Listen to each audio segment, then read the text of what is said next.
Part 2. Distributing the practice sessions. We've settled that beyond a sensible amount, simply adding practice isn't the lever. So here's a far more powerful lever, and it costs nothing extra. The same total amount of practice, spread out differently in time, produces strikingly different learning outcomes.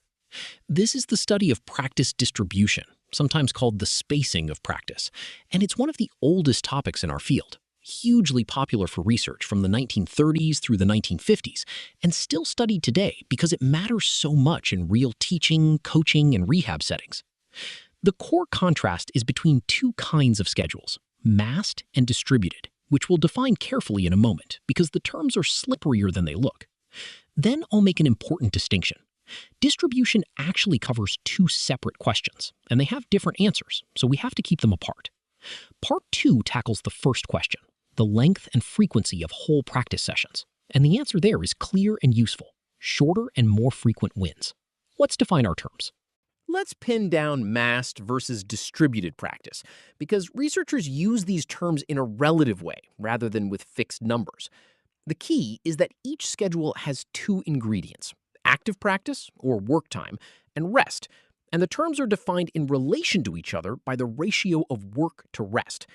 A massed schedule has longer active practice and shorter rest. You pack the work in tight with little break.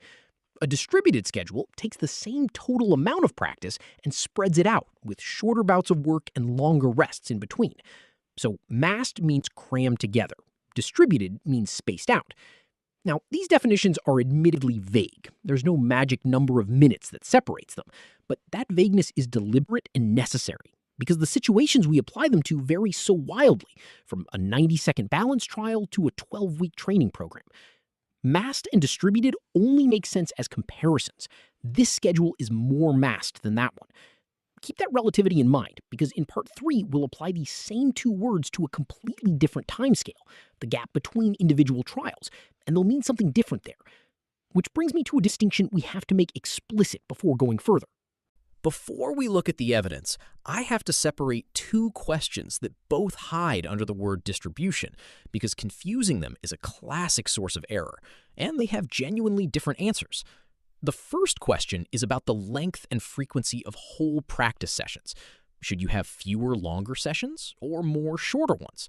Think of a teacher deciding whether to teach a skill in 3 long classes or 6 short ones, or a therapist choosing between long, infrequent appointments and short, frequent ones. The second question is about the intertrial interval, the rest between individual trials within a session. After one repetition, how long before the next? These really are different problems on different timescales.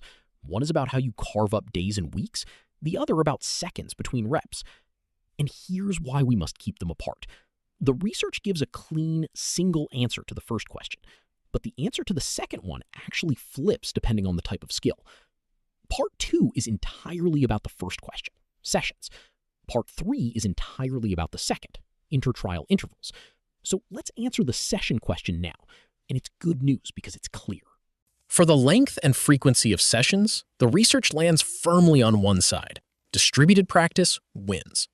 When studies compare a few long sessions against more frequent, shorter ones, the shorter and more frequent sessions produce better learning. The classic demonstration is Baddeley and Longman, who had a wonderfully real-world problem: how to schedule training for postal workers learning a mail sorting keyboard. They had 60 total hours of training to allot, and they distributed those same 60 hours 4 different ways. The most distributed schedule was one 1-hour session per day, which stretched the training across 12 weeks. The most massed was 2 2-hour sessions per day, which crammed it into just 3 weeks, with a couple of options in between. Same 60 hours every way, only the packing differed. The results are striking. Only the most distributed group, 1 hour a day, actually reached the performance goal of 80 keystrokes per minute within the 60 allotted hours. They hit it in 55. The most massed group, the 2 2-hour sessions a day crowd, never reached the goal at all, even after extra time. And 9 months later, they were still the worst performers. And here's the human kicker. When asked, the workers liked the massed schedule the most and the distributed schedule the least, the exact opposite of how they actually performed. What feels efficient and what teaches well are, once again, two different things. And this isn't one lonely study. The evidence for distributed sessions stacks up across many kinds of skills, which is what makes it a dependable principle rather than a curiosity. Annett and Peachy found that 2 short sessions of a target shooting game beat 1 long session of the same total practice. Buzid and Crawshaw found the same for learning word processing. 2 shorter sessions produced faster learning and fewer errors than 1 long one.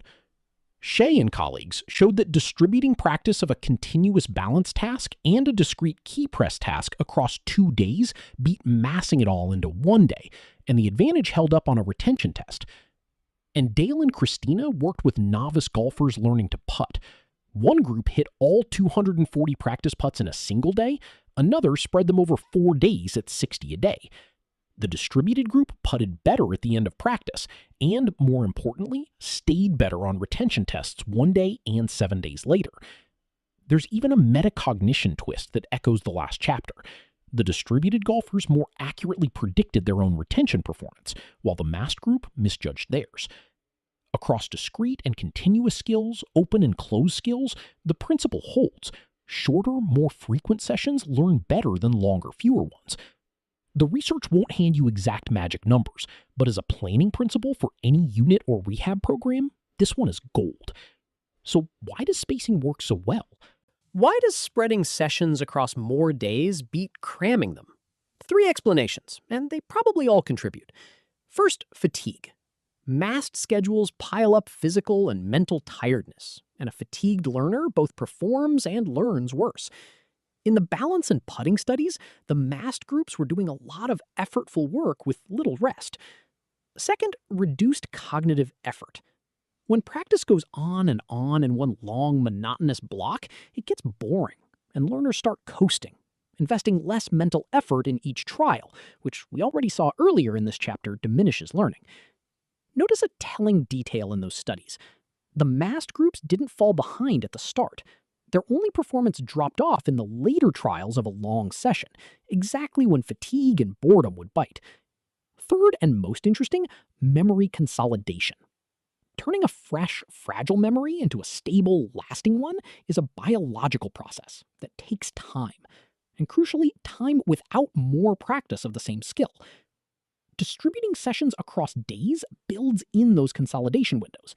Massing everything into one block denies the brain the downtime it needs to lock the learning in. Fatigue, effort, and consolidation. 3 reasons that all point the same way. Give practice room to breathe. Now let's zoom all the way in, from the spacing of sessions to the spacing of individual trials. Let me recap part 2 before we change timescales. Massed and distributed practice are defined relative to each other by the ratio of work time to rest. Massed is crammed, distributed is spaced. The word distribution covers 2 separate questions, and we have to keep them apart: the length and frequency of sessions and the length of the intertrial interval. Part 2 answered the first. For whole sessions, distributed practice wins. Shorter, more frequent sessions teach better than fewer, longer ones, shown across many skills, from postal keyboard training to golf putting. And it works through 3 mechanisms: less fatigue, more cognitive effort per trial, and time for memories to consolidate between sessions. One caution to carry forward. Notice that this clean answer was for sessions. Don't assume it automatically applies to the gap between individual trials, because that second question, which we take up now in part 3, has a more complicated and more interesting answer.